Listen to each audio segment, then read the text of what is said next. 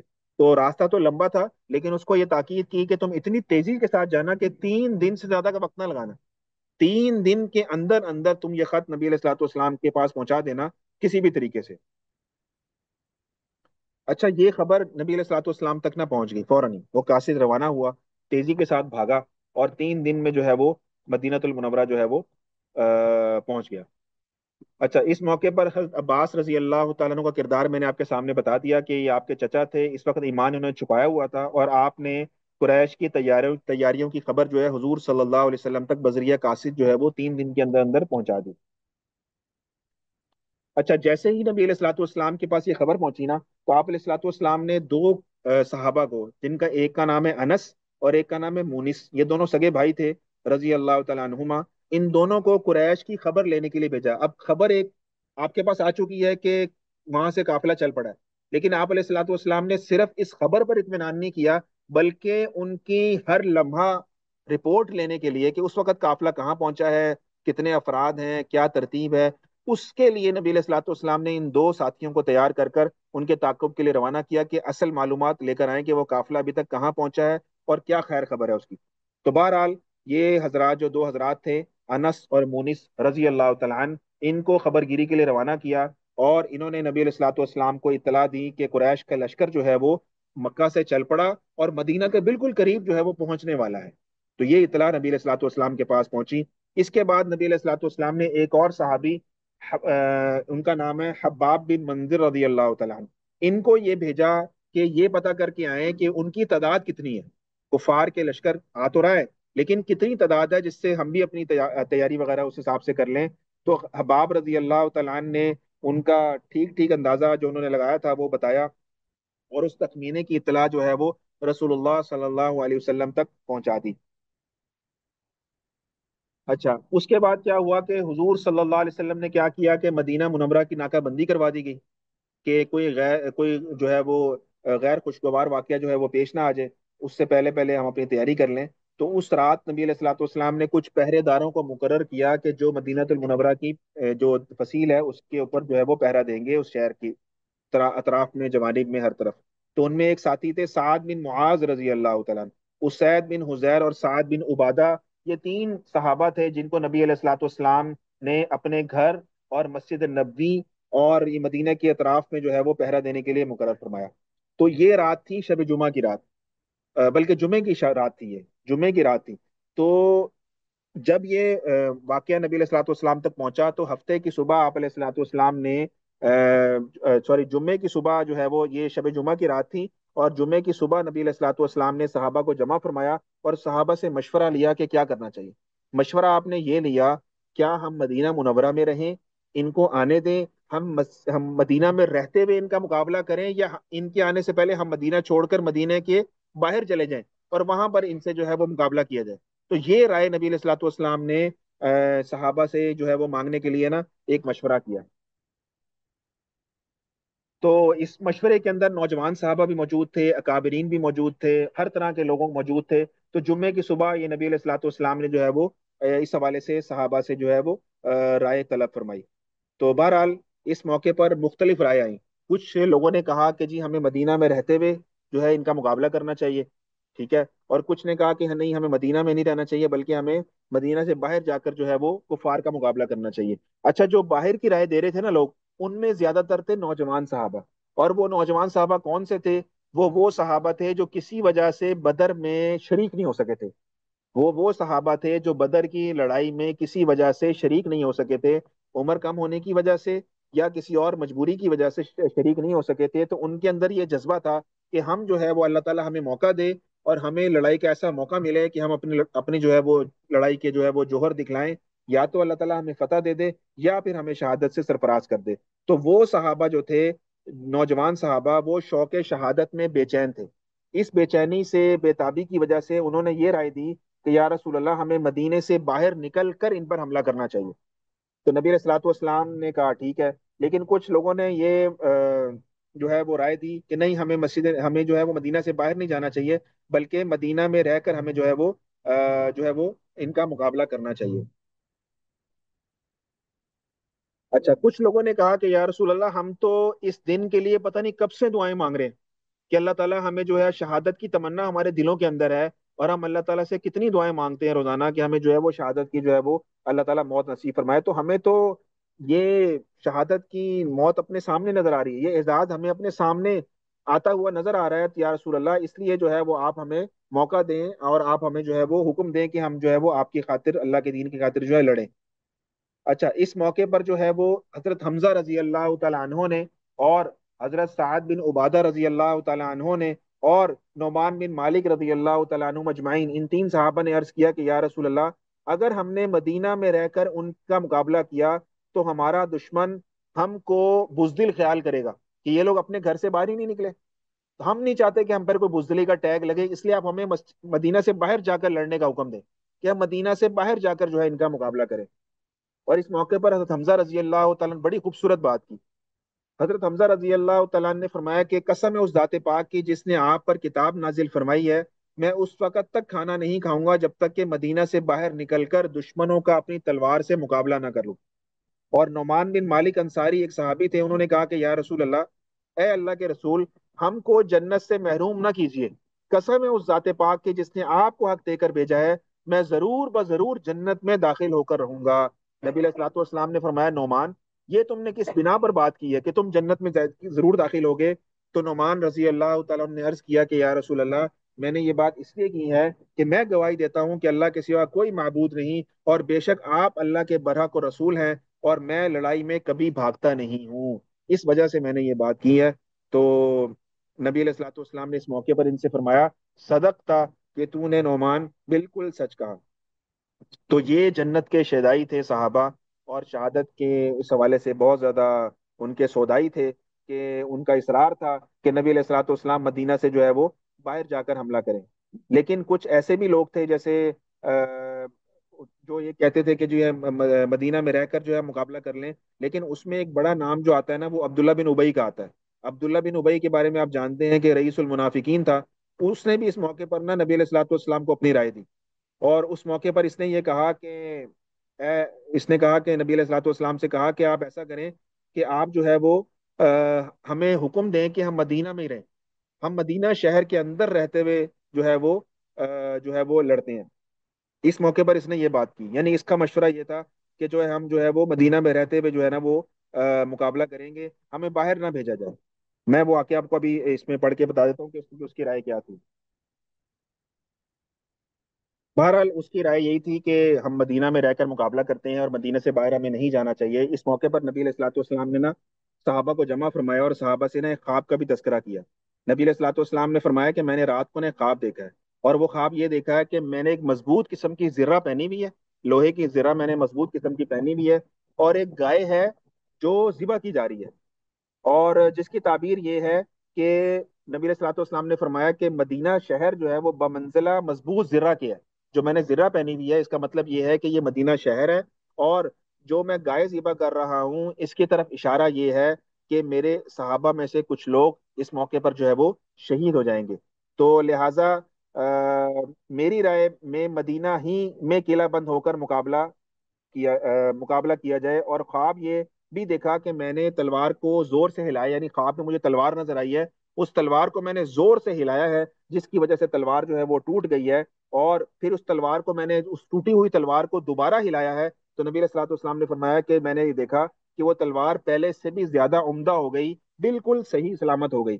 تو اس موقع پر نبی علیہ الصلوۃ والسلام نے فرمایا کہ اس کی تعبیر یہ ہے کہ صحابہ کرام جو میرے ساتھی ہیں یہ بمنزلہ تلوار کی ہے، تلوار ہلانے پر ٹوٹنے کا مطلب یہ ہے کہ میرے صحابہ جو ہے اس میں شہید ہو جائیں گے، اور پھر دوبارہ جو تلوار کا ہلانا ہے یہ صحابہ کا دوبارہ پلٹ کر وار کرنا ہے، اور دوبارہ اس تلوار کا عمدہ اور تیز ہو جانے کی تعبیر یہ ہے کہ اللہ تعالیٰ مسلمانوں کو اس غزوے میں جو ہے وہ پھر فتح عطا فرمائیں گے. تو اس موقع پر جو یہ عبداللہ بن ابئی تھا نا، اس نے اس موقع پر نبی علیہ الصلوۃ والسلام نے اس سے یہ فرمایا کہ جب بھی